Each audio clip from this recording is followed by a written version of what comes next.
হরে কৃষ্ণ সকল হরে কৃষ্ণ সুধী গৌর ভক্তবৃন্দ সকলের শ্রীচরণ কমলে দণ্ডবত প্রণতি প্রদান করছি। তো আজকে আমরা আলোচনা করব শ্রীমদ্ ভগবদ গীতার প্রথম অধ্যায় অর্জুন বিষাদ যুগের 25 নং শ্লোক। ওম অজ্ঞানতে মিরান্ধস্য জ্ঞানাঞ্জনা শলাকয়া চক্ষুরুন্মিলিতং येन তস্मै শ্রী গুরুবে নমঃ। শ্রী চৈতন্যমনঃভীষ্টং স্থাপিतं येन भूतले स्वयं रूप कदा मह्यं ददाति स्वपदान्तिकं। वन्दे अहं श्रीगुरो श्रीयुतपदकमलं श्रीगुरुन् वैष्णवांश्च श्रीरूपं साग्रजातं सहगण रघुनाथान्वितं तं सजीवं साद्वैतं सावधूतं परिजनसहितं कृष्णचैतन्यदेवं श्रीराधाकृष्णपादान् सहगण ललिता श्रीविशाखान्वितांश्च नमो विष्णुपादाय कृष्णप्रेष्ठाय भूतले श्रीमते भक्तिवेदान्त स्वामिनीति नामिने। नमस्ते सरस्वती देवे गौरवाणी प्रचारिणे निर्विशेष शून्यवादी पाश्चात्य देशतारिणे। नमो महावदन्नाय कृष्ण प्रेम प्रदायते कृष्णाय कृष्ण चैतन्य नाम्ने गौरतिषे नमः। नीलाचल निवासाय नित्याय परमात्मने बलभद्र सुभद्राभं जगन्नाथाय ते नमः। हा कृष्ण करुणा सिंधु दीनबन्धु जगत्पते गोपेश गोपिकान्त राधाकान्त नमोस्तुते। तप्त काञ्चन गौरांगी राधे वृन्दावनेश्वरी वृषभानुसुते देवी प्रणमामि हरिप्रिये। वाञ्छाकल्पतरुभ्यश्च कृपा सिन्धुभ्येव च पतितानां पावनेभ्यो वैष्णवेभ्यो नमो नमः।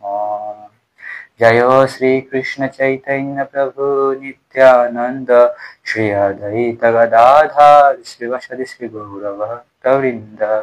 हरे कृष्ण कृष्ण कृष्ण हरे हरे हरे राम राम राम हरे हरे।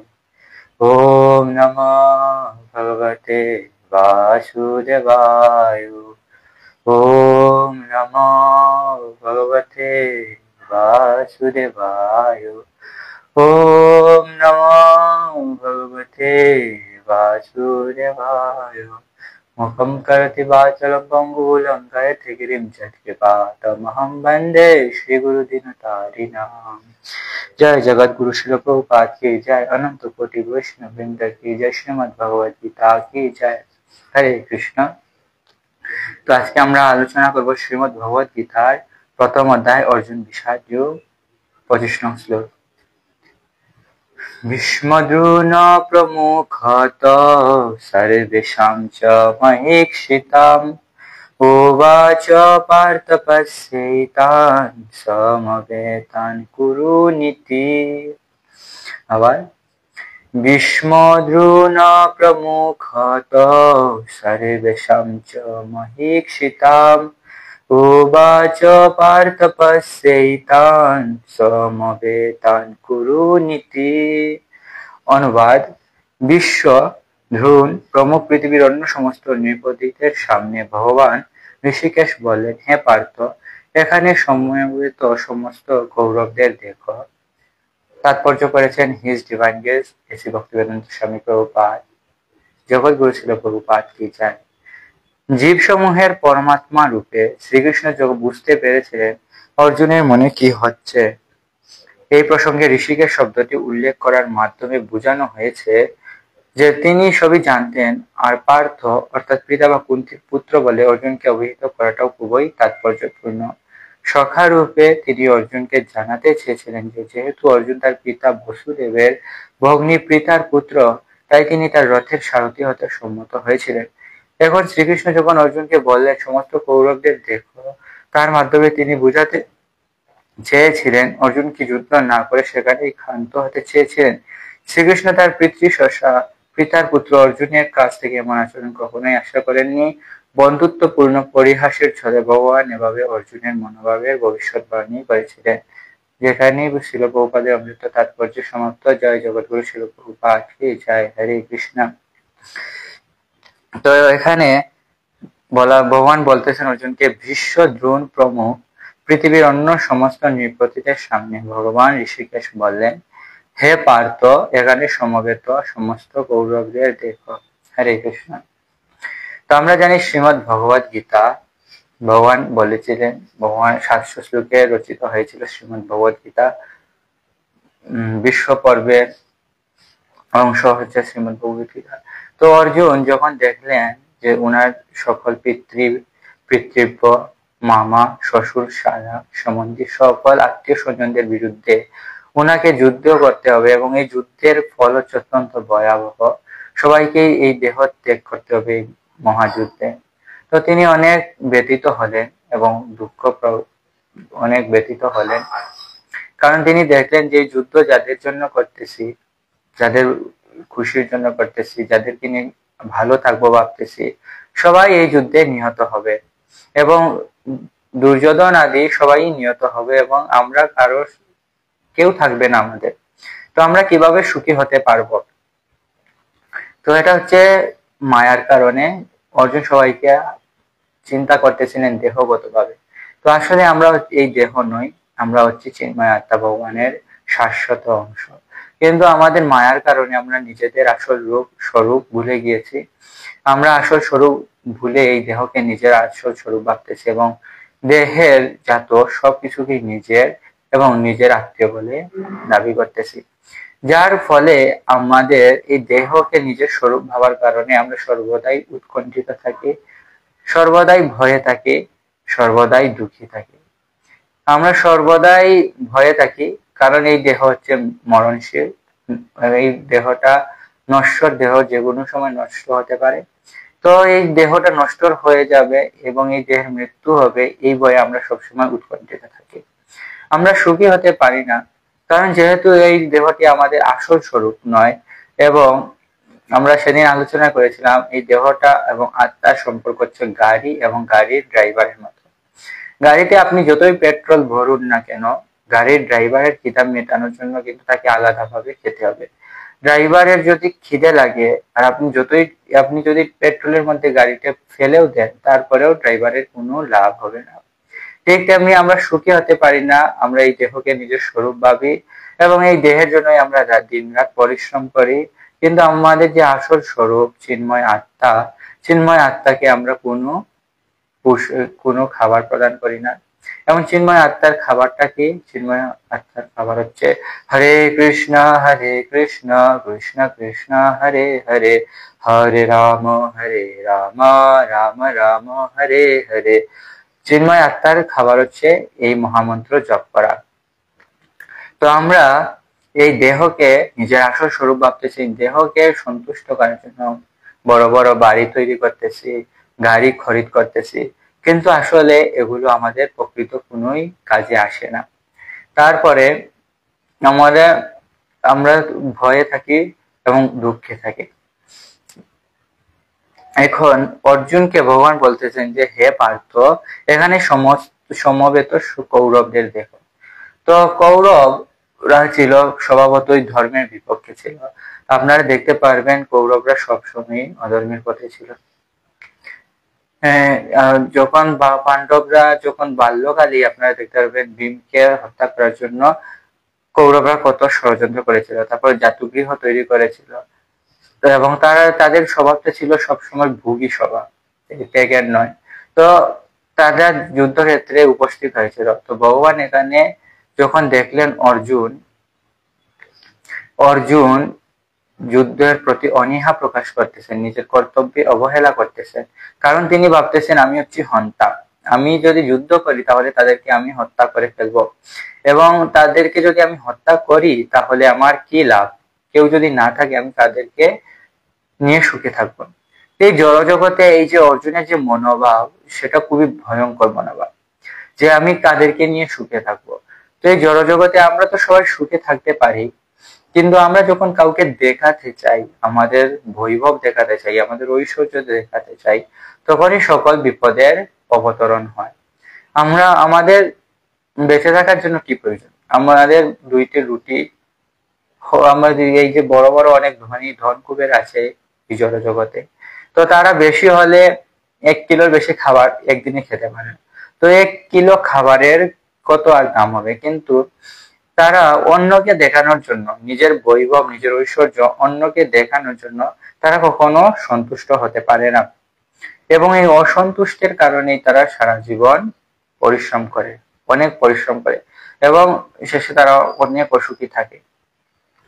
তো অর্জুন এখানেও ভাবতেছেন, যদি সবাই চলে যায় তো আমি কাকে দেখাবো? আমি যে রাজ্য জয় করব, কেউ তো সাক্ষী থাকবেন আমি রাজ্য বিজয় করবো। তো ভগবান শ্রীকৃষ্ণ তখন বললেন যে তুমি সমস্ত কৌরবদের দেখো। এখন আমরা দেখতে পাই শ্রীমদ ভগবত গীতায় ভগবান বলতেছেন, ভগবান ঋষিকেশ বললেন।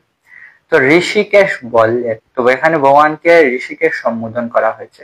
তো ঋষিকেশ অর্থ হচ্ছে যিনি সকল ইন্দ্রিয়ের স্বামী, সকল ইন্দ্রিয়ের প্রভু, নিয়ন্ত্রা, তিনি হচ্ছেন ঋষিকেশ। তো পরমেশ্বর ভগবান শ্রীকৃষ্ণ হচ্ছেন সকল ইন্দ্রিয়ের স্বামী। তো যিনি স্বামীর অনুগত, তার কর্তব্য হচ্ছে স্বামীর সেবা করা। যে তো প্রত্যেক স্ত্রীর কর্তব্য হচ্ছে স্বামীর স্বামীর সেবা করা। এবং শাস্ত্রে বলা হয়েছে একমাত্র পুরুষ হচ্ছেন ভগবান শ্রীকৃষ্ণ, পরমেশ্বর ভগবান শ্রীকৃষ্ণ, এবং আমরা সবাই হচ্ছি প্রকৃতি। তো আমাদের প্রত্যেকের সেবা হচ্ছে ভগবানের সেবা করা। যেমন আমাদের প্রত্যেকটা অঙ্গ প্রত্যঙ্গ আমাদের শরীরেরই অংশ। তো এই অঙ্গ প্রত্যঙ্গ তখনই পুষ্টি সাধন করবে যখন আমরা আমাদের উদরে খাদ্য প্রদান করব। এখন যদি অঙ্গ প্রত্যঙ্গ গুলো বলে আমি কেন সেবা করব, আর উদর কেন খাদ্য গ্রহণ করবে, আমি উদর খাদ্য গ্রহণ করবে আমি তা মানি না, এবং আমি তাই আর সেবা করব না।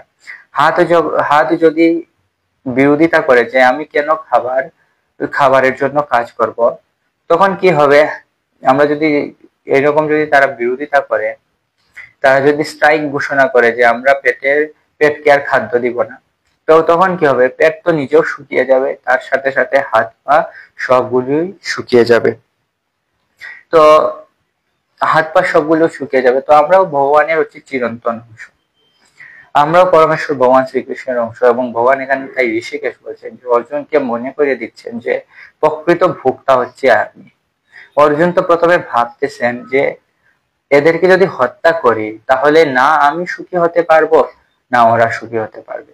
আমি সুখী হতে পারবো না, কারণ ওরা না থাকলে কে আমার বৈভব দেখবে, আমার সুখের জন্য তাকে অংশীদারিত্ব করবে। আর এরা সুখী হবে না, কারণ এদেরকে তো মেরে ফেললে এরা সুখী হতে পারবে। তো অর্জুন প্রথমে চিন্তা করছিলেন নিজের জন্য, নিজের সুখের জন্য তিনি চিন্তা করতেছেন, কিন্তু পরমেশ্বর ভগবান এখানে বলতেছেন যে ঋষিকেশ, প্রকৃত ইন্দ্রিয়ের মালিক, প্রকৃত সুখের অধিকার শুধু আমার।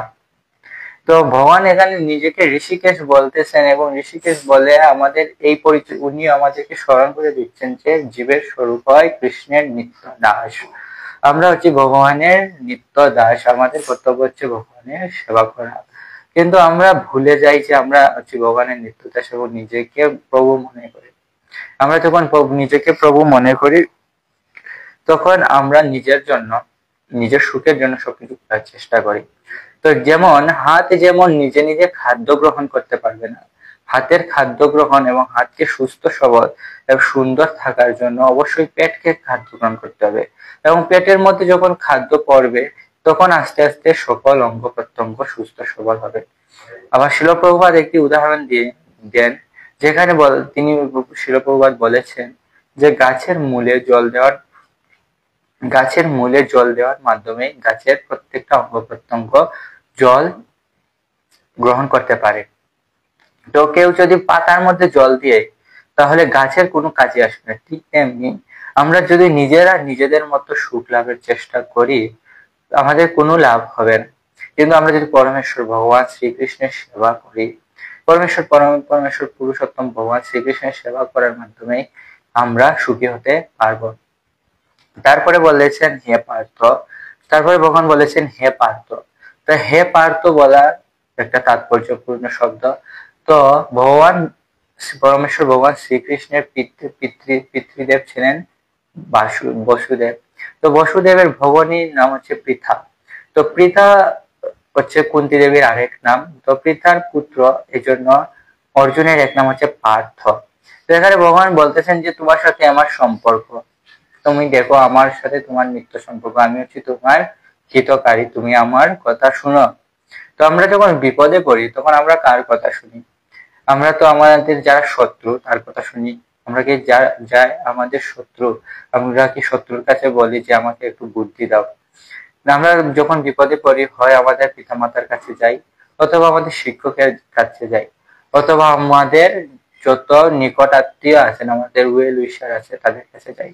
তো পরমেশ্বর ভগবান বললেন যে তুমি হচ্ছে আমার আত্মীয়, তুমি হচ্ছে পিতার পুত্র পার্থ। তো এটা হচ্ছে রূপক, কারণ ভগবান এখানে বুঝাচ্ছেন যে সকল জীবের সাথেই ভগবানের কি রয়েছে, সম্পর্ক রয়েছে। তো ভগবান পরমেশ্বর ভগবান শ্রীকৃষ্ণের সাথে সকল জীবের সম্পর্ক রয়েছে। পরমেশ্বর ভগবান বলছেন যে ভোক্তারম যজ্ঞতপসাম সর্বলোক মহেশ্বরম সুহৃদম সর্বভূতানাম জ্ঞাতমম শান্তিমৃচ্যতে। তো এই শ্লোকে পরমেশ্বর ভগবান শ্রীকৃষ্ণ বলতেছেন আমি হচ্ছি সুহৃদ, সকল জীবের একমাত্র বন্ধু হচ্ছে আমি। শ্রীল ভক্তিবিনোদ ঠাকুর বলেছেন যে আমি বিনা বন্ধু আর কে আছে তোমার। তো পরমেশ্বর ভগবান শ্রীকৃষ্ণ বলতেছেন যে আমি বিনা বন্ধু আর কেউ নেই। তো এখানে অর্জুনকে তাই পরমেশ্বর ভগবান পার্থ সম্বোধন করে যে আমাদের সাথে যে পরমেশ্বর ভগবানের সাথে নিত্য সম্পর্ক, যুগ যুগের সম্পর্ক রয়েছে, চিরন্তন সম্পর্কটা মনে করিয়ে দিচ্ছেন। তো অর্জুনের মতো আমরাও ভুলে গিয়েছি যে ভগবানের সাথে আমাদের সম্পর্ক কি, পরমেশ্বর ভগবানকে, ঋষিকেশকে, যার ফলে আমাদের দুঃখের সীমা নাই। তো ভগবান বলছেন জ্ঞাতামাম শান্তিম বিচ্যতে, কিন্তু যখন কেউ আমাকে জানবে তখন সে শান্তি লাভ করবে। তো আমরা আসলে জানি না, এই জন্য আমরা দুঃখ লাভ করতেছি। তো ওই ড্রাইভারের মতো আমরা আসলে জানি না কাকে খাদ্য দিতে হবে, আমরা তাই গাড়ির মধ্যে পেট্রোল ঢালতেছি, কিন্তু ড্রাইভারের খিদা মিটতেছে না। ঠিক তেমনি আমরা পরমেশ্বর ভগবানকে ভুলে গিয়েছি, উনি যে সকল যোগ্য তপস্যার একমাত্র ভোক্তা, তাকে আমরা ভুলে গিয়ে নিজের সেন্স গ্রেটিফিকেশন করতে শুরু করেছে, যার ফলে আমরা নিজেরাও সুখী হচ্ছি না, ভগবানেরও সেবা হচ্ছে না। তো আমরা আরেকটা উদাহরণ দিতে পারি যে ভগবান যে ঋষিকেশ, ভগবান সন্তুষ্ট হলে যে সকল ইন্দ্রিয় সন্তুষ্ট হয়, সকল জীব সন্তুষ্ট হয়, তার একটা ভালো উদাহরণ হচ্ছে আমরা দেখতে পাই মহাভারতে। তো মহাভারতে আমরা দেখতে পাই মহাভারতে একবার দুর্যোধন দুর্বাসা মুনির অত্যন্ত সেবা করেছিল, অত্যন্ত ভালো সেবা করার ফলে দুর্বাসা মুনি উনার উপর প্রীত হয়েছে, এবং দুর্বাসা মুনি দুর্যোধনকে বর দিতে চেয়েছে। তো দুর্যোধন হচ্ছে কূটকৌশলের নেতা, সে সব সময় কূটকৌশল অবলম্বন করে কিভাবে অন্যের ক্ষতি করা যায়। তো সে তখন বলল যে মুনিবর, যদি আমাকে দিতেই হয়, বর দিতেই হয়, তাহলে আপনি এই বরটা দিন, যখন দ্রৌপদীর প্রসাদ পাওয়া শেষ হয়ে যাবে তখন আপনি যুধিষ্ঠির মহারাজের কাছে আতিথেয়তা গ্রহণ করবেন। যুধিষ্ঠির মহারাজ তখন বনবাসে ছিলেন। তো যাই হোক, তো দুর্বাসা মুনি মেনে নিলেন, এবং তিনি যখন দ্রৌপদীর প্রসাদ পাওয়া শেষ হয়ে গেল তখন তিনি প্রায় 10,000 শিষ্য নিয়ে যুধিষ্ঠির মহারাজের গৃহে গেলেন। তো যুধিষ্ঠির মহারাজ তখন রাজা ছিলেন না, কিন্তু ওনার কাছে এক অলৌকিক পাত্র ছিল, যিনি শ্রী সূর্যদেব যুধিষ্ঠির মহারাজকে একটা পাত্র দিয়েছিলেন, অক্ষয় পাত্র। এই অক্ষয় পাত্রের মাহাত্ম্য এরকম ছিল যে দ্রৌপদী প্রসাদ পাওয়ার আগে এই অক্ষয় পাত্র যতটুকু প্রয়োজন প্রসাদ, ততটুকু প্রসাদ উৎপাদন করতে পারবে, কিন্তু দ্রৌপদীর প্রসাদ পাওয়ার পর ওই দিনের জন্য আর অক্ষয় পাত্র থেকে কিছু পাওয়া যাবে না। তো দুর্যোধন তা ভালো করে জানতো, এবং সেজন্য সে বলল, দুর্বাসা মুনিকে বলল যে দ্রৌপদীর প্রসাদ পাওয়ার পর আপনি যাবেন, তাদের কাছে যাবেন এবং প্রসাদ পাওয়ার জন্য তাদের আতিথেয়তা গ্রহণ করবেন। তো দুর্যোধন ভালো করেই জানতো যে দুর্বাসা মুনির যখন সেবা কাজে কোনো বিলম্ব হবে বা উনি যখন অসন্তুষ্ট হবেন তখন তিনি অভিশাপ দেবেন। অভিশাপ দেওয়ার জন্য তিনি হচ্ছেন বিখ্যাত, এবং তখন পাণ্ডবেরা খতম হয়ে যাবে। তো যাই হোক, তো তখন দ্রৌপদী দেখলেন যে কিছুই নেই ঘরের মধ্যে, যুধিষ্ঠির মহারাজও দেখলেন যে কিছুই নেই, তখন তারা অত্যন্ত চিন্তিত হয়ে গেলেন এবং মনে মনে ভগবানকে ডাকতে লাগলেন। কারণ শুদ্ধ ভক্তদের লক্ষণ হচ্ছে যখনই তারা বিপদে পড়ে তখনই ভগবানের শরণ গ্রহণ করে, তারা সব সময় ভগবানেরই আশ্রয় গ্রহণ করে। কিন্তু যারা ভগবানের ভক্ত না তারা ভগবানের শরণ নিতে পারে না। তো দ্রৌপদী তখন ভগবানের শরণ নিতে লাগলেন যে ভগবান মাধব, হে গোবিন্দ দামোদর, আপনি আমাদেরকে রক্ষা করুন, আমরা এখন অনেক বড় বিপদে আছি, 10,000 মানুষের কিভাবে আমরা প্রসাদের আয়োজন করতে পারি, আপনি প্লিজ আমাদেরকে রক্ষা করুন। তো পরমেশ্বর ভগবান তো ভক্ত বৎসল ভগবান, ভগবানের অনন্ত কোটি গুণের মধ্যে সবচেয়ে বিশেষ গুণ হচ্ছে ভক্ত বৎসলতা। তো পরমেশ্বর ভক্ত ভগবান সবকিছু সহ্য করতে পারেন, কিন্তু ভক্তের যে আকুতি তিনি কম সহ্য করতে পারেন এবং তিনি স্বয়ং চলে আসেন। তো ঠিক আছে, তখন ভগবান শ্রীকৃষ্ণ চলে আসেন এবং দ্রৌপদীকে বললেন যে কি সমস্যা হয়েছে, আমার আজকে আপনাদেরকে দেখতে আসলাম। যদিও পরমেশ্বর ভগবান হচ্ছেন অন্তর্যামী, তিনি জানেন তাদের বিপদের জন্য এবং সেই জন্য আসেন, কিন্তু তিনি এমন ভাবে বলতেছেন যেন তিনি তাদেরকে দেখতে আসছেন কিন্তু হঠাৎ কোনো বিপদ হয়ে গেছে উনি পাচ্ছেন। তো দ্রৌপদী বললেন যে দেখুন, দুর্বাসা মুনি আসে 10,000 শিষ্য নিয়ে এবং তাদেরকে খাওয়ার দেওয়ার মতো কিছুই নেই ঘরে, এবং আমিও প্রসাদ পেয়ে নিয়েছি। তো আমি কিভাবে তাদেরকে কিভাবে আমরা সেবা করতে পারি, এবং যদি আমরা সেবা না করতে পারি তাহলে তিনি আমাদেরকে অভিশাপ প্রদান করবেন। তো হে গোবিন্দ, হে দামোদর, আপনি আমাদেরকে কৃপাপূর্বক রক্ষা করুন। তো ভগবান বললেন এত টেনশন করার কিছু নাই, যখন আমি চলে আসছি। তো ভগবান বললেন, যুধিষ্ঠির মহারাজকে বলেন যে আপনি বলুন দুর্বাসা মুনি এবং ওনার শিষ্যদেরকে বলুন যে যাতে ওনারা স্নান করে চলে আসেন, প্রসাদের ব্যবস্থা করা হচ্ছে। তো যুধিষ্ঠির মহারাজ পরমেশ্বর ভগবানের কথা শোনার পর তিনি দুর্বাসা মুনি এবং তার শিষ্যদের বলেন যে আপনারা স্নান করে আসুন, আপনারা ফ্রেশ হয়ে আসুন, আমরা ততক্ষণে আপনাদের জন্য প্রসাদের আয়োজন করতেছি। তো ভগবান তাদেরকে স্নান করার জন্য পাঠিয়ে দিয়ে তিনি দ্রৌপদীকে বললেন যে দেখি কি আছে আপনার ঘরে, দেখি বাসন নিয়ে আসেন। তো যখন দ্রৌপদী বাসন নিয়ে আসেন তো ভগবান দেখতেছেন এবং বাসন ভালো করে খুঁটিয়ে খুঁটিয়ে দেখার পর তিনি একটু শাকের এক কণা বাসনের মধ্যে পেলেন এবং ভগবান তখন সেই বাসনের কণা পরম আনন্দ সহকারে গ্রহণ করলেন। তো দেখুন দ্রৌপদী এবং যুধিষ্ঠির মহারাজের কত ভাগ্য যে পরমেশ্বর ভগবান যিনি হচ্ছেন অনন্ত কোটি লক্ষ্মী দেবীর যিনি স্বামী, অনন্ত অনন্ত কোটি লক্ষ্মী দেবী যার সেবা করে, সেই পরমেশ্বর ভগবান সকল বিশ্ব ব্রহ্মাণ্ডের একমাত্র মালিক অধিপতি, তিনি যুধিষ্ঠির মহারাজের ঘরে এসে একটু শাক গ্রহণ করতেছেন। যেটা হচ্ছে ভক্ত, ভগবান কিছু চায় না। তো ভগবান আমাদের কাছে সোনা দানা টাকা পয়সা কিছু চায় না, শুধু ভক্তি চায়। যে ভক্ত প্রয়োজতি, যে মে ভক্ত প্রয়োজতি তদ ভক্ত পরিতমাস্মি। তো আমরা যখন ভগবানের ভক্তি সহকারে ভগবানকে পত্র পুষ্প ফল যখন আমরা প্রদান করবো, ভগবান তা পরম আনন্দ সহকারে গ্রহণ করবে।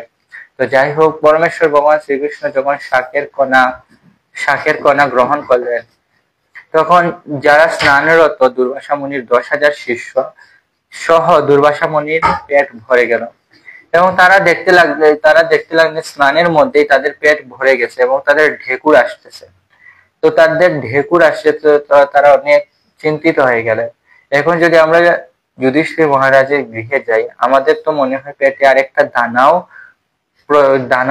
প্রদান করার মতো জায়গা নেই, দানাও রাখার মতো জায়গা নেই, পেটের মধ্যে এত ভরে গেছে।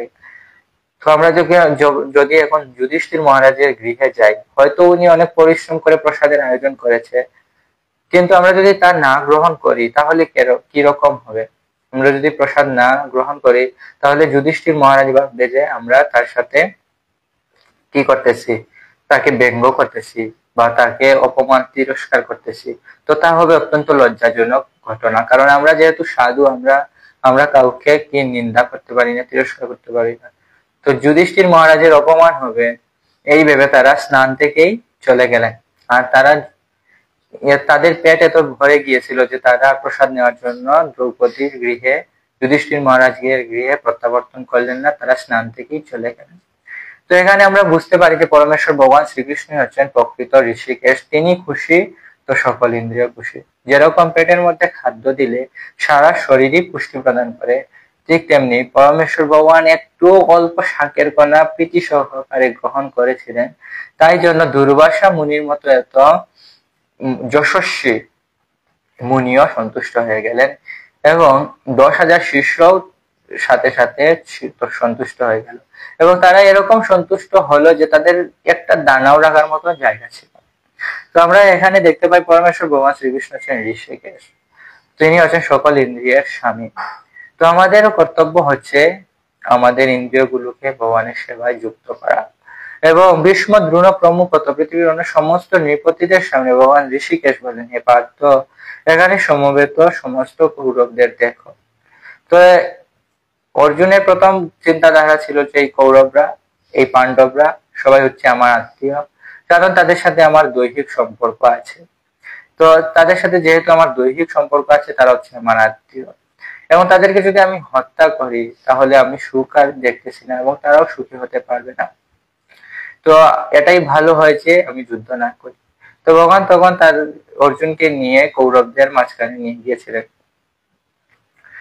সবার সামনে নিয়ে গেছিলেন। এবং ভগবান, এখন আমরা বুঝতে পারতেছি যে পরমেশ্বর ভগবান ঋষিকেশ হওয়ার কারণে, এবং যেহেতু সকল জীবা তার সাথে উনার সম্পর্ক রয়েছে, সুহৃদম সর্বভূতানাম, যেহেতু তিনি সকল জীবের একমাত্র ভোক্তা, এবং উনি ওনার ভক্তদের মঙ্গল কামনা করেন, এই জন্য ভগবান বিশেষভাবে পার্থ বলেছেন। পার্থ বলার মাধ্যমে তিনি বুঝেছেন যে তোমার সাথে আমার কি রয়েছে, আত্মীয়তা রয়েছে, তুমি আমার ভাই হোক, তো তুমি বিফলে যাবে এটা ভগবান কখনো করতে দিবেন না। এই জন্য পরমেশ্বর ভগবান সকলের মাঝখানে নিয়ে এসেছেন।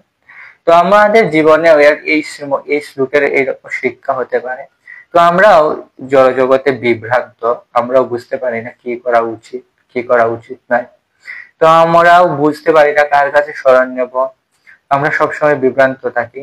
তো এখানে শ্রীমদ্ ভগবত গীতার এই শ্লোকে আমরা অর্জুনের মতো পরিস্থিতিতে পড়ে আছি।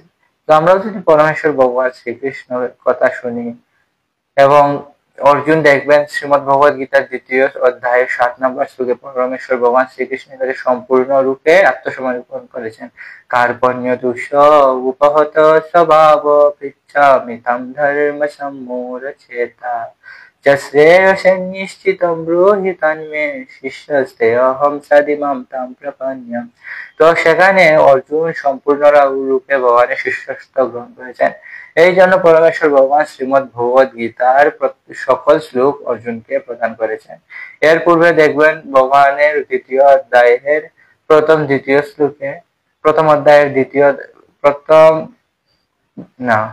শ্রীমদ্ ভগবত গীতার 2য় অধ্যায়ের 2য় শ্লোকে ভগবান বলেছেন, কিন্তু সেখানে কিন্তু তিনি জ্ঞান প্রদান করেননি।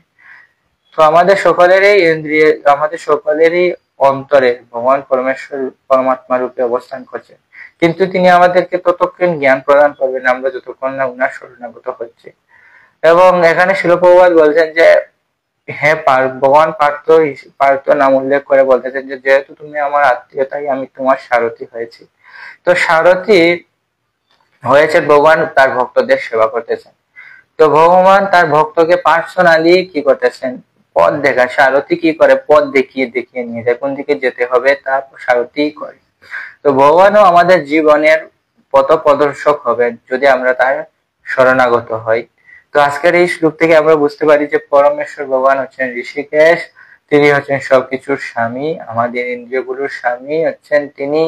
তো আমরা নিজেদের বা অর্জুনের মতো নিজেদের সুখের জন্য যখন চেষ্টা করব, তখন আমরা কখনোই সুখী হতে পারবো না, আমরা সবসময় তখন বিভ্রান্ত থাকবো। কিন্তু পরম পুরুষ ঋষিকেশ পরমেশ্বর ভগবান শ্রীকৃষ্ণের সেবার জন্য যখন আমাদের ইন্দ্রিয় গুলোকে, কারণ আমরা তো হচ্ছে উনারই দাস, আমাদের সবকিছু হচ্ছে ভগবানের সম্পত্তি। তো আমরা যখন আমাদের সবকিছু ভগবানের সেবায় নিয়োজিত করব, তখনই আমরা তখনই শুধু আমরা সুখী হতে পারবো, তার আগে নয়। তারপরে ভগবান এখানে আমাদের যে নিত্য সম্পর্ক পরমেশ্বর ভগবান শ্রীকৃষ্ণের সাথে, তা ভগবান পার্থ কথার মাধ্যমে বুঝিয়ে দিলেন। জীবের স্বরূপ কৃষ্ণের নিত্য দাস, জীব কৃষ্ণ দাস, এই বিশ্বাস করলে তো আর দুঃখ নাই। তো আমরা ভুলে গেছি আমাদের আসল পরিচয় কি। আমরা ভাবতেছি আমি এই শরীর থেকে যারা উৎপন্ন হয়েছে পিতা মাতা, যারা এই দেহের সাথে সম্পর্কিত সবাইকে নিজের আপন ভাবতেছি, এবং তাদের সেবার জন্য আমাদের দিনের দিন চলে যাচ্ছে, স্ত্রীর সেবা করার জন্য, পুত্রের সেবা করার জন্য, এবং আমাদের কাজের কাজ কিছুই হচ্ছে না। তো এই জন্য আমরা সুখী হতে পারি না। কিন্তু আমরা যখন পরমেশ্বর ভগবান শ্রীকৃষ্ণের সেবা করব, তার চরণারবিন্দের সেবা করব, তখনই আমরা একমাত্র সুখী হতে পারবো। তো এই হচ্ছে শ্রীমদ্ ভগবত গীতার আজকের শ্লোকের মাধ্যমে আমরা তাই বুঝতে পারি যে ঋষিকেশ যিনি সকল ইন্দ্রিয়ের স্বামী, তাই সেই ভগবান শ্রীকৃষ্ণের সেবা করতে হবে। এবং ভগবানের সেবা করা অত্যন্ত সহজ, কারণ ভগবান শ্রীকৃষ্ণ ইন্দ্রের মতো অন্যান্য দেবতাদের মতো না। ভগবান বলছিলেন যে নেহা বিক্রমণ সুয়াস্তে প্রত্যবায়ন বিদ্যতে স্বল্পমপস্য ধর্মস্য ত্রায়তে মহত ভয়াৎ। স্বল্পমপস্য ধর্মস্য ত্রায়তে মহত ভয়াৎ। যে এই ভক্তি যুগ কখনো বিনষ্ট হয় না, এবং তা যদি কেউ স্বল্প অনুষ্ঠানও করে, তা মহাভয় থেকে রক্ষা করতে পারে। এবং আপনারা দেখবেন দেব উপাসকদের কিরকম হয়। দেব উপাসকদের সাথে আমাদের সম্পর্ক হচ্ছে গিভ এন্ড টেক, দেওয়া নেওয়ার সম্পর্ক। আপনি যেমন দোকানদারের সাথে, দোকানদারকে আপনি 5 টাকা দিয়ে বলবেন যে দোকানদার আমাকে একটা বিড়ি দাও, আমি বিড়ি খাবো। দোকানদার দিয়ে দিবে, জিজ্ঞেস করবে না, বলবে না তোমার তো অনেক বয়স কম, তোমার বিড়ি খাওয়া উচিত নয়, তোমার ফুসফুস নষ্ট হয়ে যাবে, কিডনি বিকল হয়ে যাবে, তোমার বিড়ি খাওয়া উচিত নয়। সে দিয়ে দেবে, কারণ সেখানে তার লাভ হচ্ছে, সে টাকা পাচ্ছে। অপরদিকে আপনি যদি আপনার বাবাকে গিয়ে বলেন, বাবা আমি তোমার একমাত্র সন্তান, তুমি আমাকে বিড়ি খেতে দাও, আপনার দাঁত ফেলে দেবে, আপনার বাবা থাপ্পড় মেরে আপনার দাঁত ফেলে দেবে, বলে তো তুই কেন বিড়ি খাবি, তোর শরীর খারাপ করবে, এটা হবে সেটা হবে। ঠিক তেমনি দেবতারা হচ্ছে দোকানদারের মতো। দেবতাদেরকে আপনি সেবা করবেন, দেবতার উপাসনা করবেন, যা চাইবেন তা দিয়ে দেবে, কিন্তু তাদেরও একটা লিমিটেশন আছে।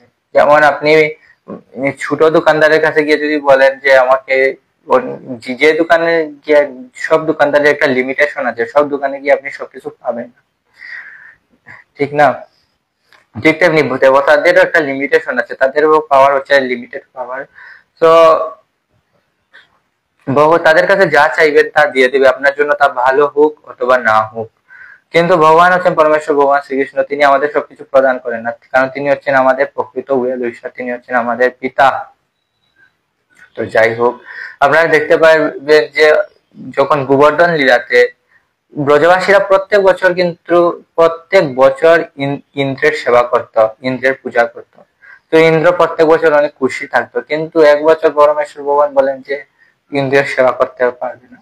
তো পরমেশ্বর ভগবান শ্রীকৃষ্ণ দেখুন সেখানে বলছেন দেব উপাসনা না করার জন্য, বলতেছেন পরমেশ্বর স্বয়ং তিনি, এবং তিনি সর্বপ্রথম দেব উপাসনা বন্ধ করেছিলেন। তো দেবরাজ ইন্দ্রের কিন্তু রাগ হয়ে গেল, তিনি দেখলেন যে এই বছর আমাকে পূজা দেয়নি, তো তিনি অত্যন্ত ক্রোধিত হয়ে গেলেন। তো তিনি ভুলে গেলেন যে আগের বছর তো আমাকে অনেক ভক্তি সহকারে তারা পূজা করেছে, তারা তো আমার ভক্ত ছিল, এই বছর না হয় তারা ভুল করছে না, তিনি তা ভুলে গেলেন। সারা জীবন যে তারা এত ভক্তি করেছে সবকিছু ভুলে গেলেন, এবং তিনি তাদেরকে মারতে উদ্যত হয়। কিন্তু ভগবান শ্রীকৃষ্ণ এরকম নয়। ভগবান শ্রীকৃষ্ণ যে আমরা দেখতে পাই অজামিল, তার প্রথম জীবনে সে ভগবানকে ডেকেছিল, ভগবানের অনেক সেবা করেছিল, কিন্তু মাঝখানে সে একজন নারীর প্রতি আসক্ত হয়ে সে ভুলে গিয়েছিল ভগবানের সম্বন্ধে, এবং সে এমন কোনো পাপ নেই সে করেনি, সবকিছু করেছে। কিন্তু পরমেশ্বর ভগবান কিন্তু তাকে কিন্তু ভুলেননি, তার উপর কিন্তু তিনি রাগও করেননি। তিনি যাতে ভগবানের কাছে ফিরে আসতে পারে তার জন্য তিনি কত চেষ্টা করলেন, এবং শেষে উনার সন্তানের নাম নারায়ণ, এটা ভগবানেরই ইচ্ছাতেই সে তার সন্তানের নাম নারায়ণ রেখেছিল। এবং যখন সে মৃত্যুর সময় তার সন্তানকে ডাকছিল নারায়ণ আমাকে উদ্ধার করো, তখন পরমেশ্বর ভগবানের দূতেরা চলে আসলো এবং অজামিলকে উদ্ধার করে নিয়ে গেল বৈকুণ্ঠে। তো ভগবান হচ্ছেন এরকম, ভগবান হচ্ছে আমাদের প্রকৃত বন্ধু। এই জন্য এখানে ভগবান অর্জুনকে পার্থ বলে। অর্জুনের সাথে যে ভগবানের বন্ধুত্ব, অর্জুনের সাথে যে ভগবানের সম্পর্ক রয়েছে তা দিয়ে তিনি বুঝাচ্ছেন, যেহেতু অর্জুন এখানে হচ্ছে সমগ্র বদ্ধ জীবের প্রতিনিধিত্ব করতেছে, তো এর মাধ্যমে ভগবান আমাদেরকে বোঝা যাচ্ছেন আমরা হচ্ছি ভগবানের সাথে সম্পর্কিত, ভগবানের সাথে আমাদের নিত্য সম্পর্ক আমরা ভুলে গেছি, এই জন্য নিজে নিজে সন্তুষ্ট হওয়ার চেষ্টা করতেছি এবং সর্বদাই দুঃখী রয়েছি। তো আজকের শ্লোকের বর্ণনা এখানেই। আপনারা সবাই ভগবানের সেবা করার চেষ্টা করব এবং ভগবানের সেবা করার অত্যন্ত সহজ এই কলিযুগে নাম রূপে কৃষ্ণ অবতার। হরে কৃষ্ণ কৃষ্ণ কৃষ্ণ হরে হরে, হরে রাম রাম রাম হরে হরে। वंशाकल्पतरुभ्यश्च कृपा सिन्धुभ्येव च पतितानां पावनेभ्यो वैष्णवेभ्यो नमो नमः। अनंत कोटि वैष्णव वृंद की जय, जगत गुरु श्रील प्रभुपाद की जय, श्रीमद् भगवद गीता की जय। हरि हरि बोल।